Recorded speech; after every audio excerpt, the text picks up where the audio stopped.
Hello students, आज हम पश्चिमी राजनीतिक विचारक थर्ड ईयर विषय के अरस्तू के विषय में निरंतरता में बात करते हुए अरस्तू के राज्य संबंधी विचारों के बारे में पढ़ेंगे। मैं doctor Ranjana Garg, associate professor political science, government PG college Dausa.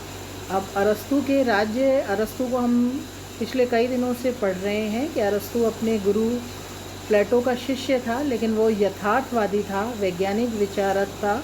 वो अरस्तू के दार्शनिक विचारों से सहमत नहीं था, लेकिन फिर भी उसके ऊपर अरस्तू के जीवन का, उसके ऊपर प्लेटो के जो दर्शन था उसका बहुत अधिक प्रभाव था। इसलिए कुछ कुछ उसके विचारों में आपको, उसके अरस्तू के राज्य संबंधी विचारों में आपको प्लेटो की ही झलक मिलेगी। वह भी अपने गुरु की तरह यह नहीं मानता था कि जो राज्य है वो समझौते की उत्पत्ति है। वो भी अपने गुरु की तरह यही मानता था कि जो राज्य है वो, उसकी उत्पत्ति समझौते से नहीं हुई है, बल्कि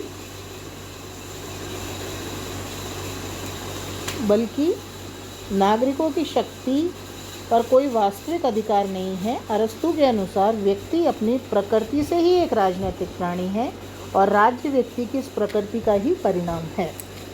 अरस्तू के अनुसार राज्य मनुष्य की सामाजिकता का परिणाम है। अरस्तू के अनुसार जो राज्य है वो मनुष्य की सामाजिकता का परिणाम है।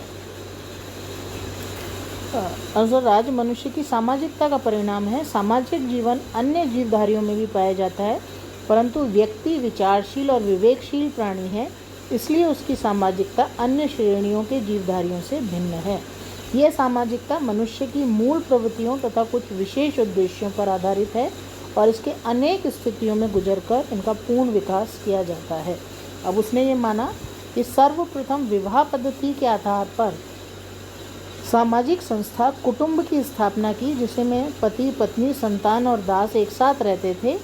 जो अरस्तू है उसने दास व्यवस्था को स्वीकार किया है, जो हम अपनी भारतीय सामाजिक व्यवस्था में भी देखते हैं। उसी तरह अरस्तू ने पश्चिमी राजनीतिक व्यवस्था में दास को स्वीकार किया है। कौटुंबिक व्यवस्था में हमें राज्य का बीज दिखाई देता है, क्योंकि कुटुंब का स्वामी शासक के रूप में कार्य करता है। तो कुटुंब क्या है? एक स्वाभाविक समुदाय है, क्योंकि वह संतोष, उत्पत्ति और सुरक्षा की आवश्यकताओं को पूरा करता है। परंतु व्यक्ति सुरक्षा ही नहीं चाहता, उसकी अन्य अनेक भौतिक और आध्यात्मिक आवश्यकताएं हैं। इसलिए कुछ कुटुंब मिलकर गांव का निर्माण करते हैं। गांव के द्वारा व्यक्तियों के पारस्परिक झगड़े निपटाने और उनके सामूहिक जीवन व्यतीत करने का प्रबंध किया जाता है। लेकिन गांव भी व्यक्ति की सभी भौतिक आवश्यकताएं पूरी नहीं कर पाता। इसलिए फिर गांवों के सम्मिलन से नगर राज्य का जन्म होता है।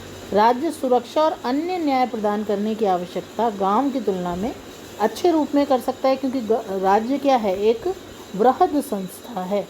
उसके अनुसार राज्य कुलों और ग्रामों का एक ऐसा समुदाय है जिसका उद्देश्य पूर्ण और आत्मनिर्भर जीवन की प्राप्ति है। राज्य का स्वरूप और विशेषताएं बताते हुए अरस्तू ने कहा कि राज्य क्या है? एक स्वाभाविक समुदाय है। अरस्तू का विश्वास है कि मनुष्य एक राजनीतिक प्राणी है, राज्य एक स्वाभाविक समुदाय है। उसने यही नहीं माना कि राज्य समझौते का परिणाम है। उसने कहा ये तो स्वभाव है, मनुष्य रहता है उसी प्रकार से राज्य भी अपने आप बन जाता है। राज्य मानव के भावनात्मक जीवन की अभिव्यंजना है और इससे अलग रहकर व्यक्ति अपने जीवन के लक्ष्य की प्राप्ति नहीं कर सकता। राज्य परिवार का ही वृहत रूप होने के कारण वैसे ही स्वाभाविक है जैसे कि परिवार। राज्य स्वाभाविक होने के साथ साथ मनुष्य के लिए आवश्यक भी है।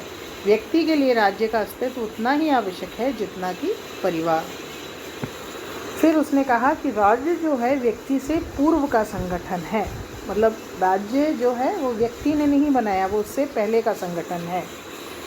इस रूप में आपसे प्रश्न भी पूछा जाता है राज्य को लेकर कि क्या राज्य व्यक्ति से पूर्व का संगठन है। ऐसा कहने में अरस्तू का तात्पर्य यह नहीं है कि ऐतिहासिक दृष्टि से राज्य का जन्म पहले हुआ, बल्कि उसके कहने का तात्पर्य यह है कि मानसिक रूप से या मनोवैज्ञानिक दृष्टि से राज्य का जन्म पहले ही हो चुका है। यह कैसे हुआ, इस संबंध में वह कहता है कि राज्य एक पूर्ण समुदाय है, व्यक्ति केवल एक तत्व है। तो पूर्णता हमेशा पहले आती है और अंग हमेशा बाद में आते हैं, ये उसका मानना था। फिर उसने कहा कि राज्य सर्वोच्च समुदाय है। परिवार, ग्राम और राज्य ये सभी विभिन्न प्रकार के समुदाय हैं। प्रत्येक समुदाय की स्थापना किसी प्रकार की अच्छाई या श्रेष्ठता की प्राप्ति के लिए होती है। परिवार व ग्राम आदि प्रत्येक अन्य समुदाय का उद्देश्य किसी विशिष्ट तथा हीनतर अच्छाई की प्राप्ति करना है, परंतु राज्य का जो उद्देश्य है वो है सर्वोच्च अच्छाई, यानी सबका भला। क्योंकि हम अपने अधिकार किसी को तभी देते हैं जब हम सबका भला हो। जैसे परिवार में हम अपने बड़ों की या अपने परिवार में पिता की इसलिए मानते हैं क्योंकि वो पूरे परिवार का भला करता है। राज्य मनुष्य की सामाजिक विकास की चरम सीमा है और व्यक्ति के भौतिक, बौद्धिक, नैतिक व्यक्तित्व का विकास राज्य में ही होता है। अब उन्होंने कहा है राज्य का स्वरूप जैविक है। अरस्तु ने राज्य के स्वरूप की जैविक धारणा को माना है और उनके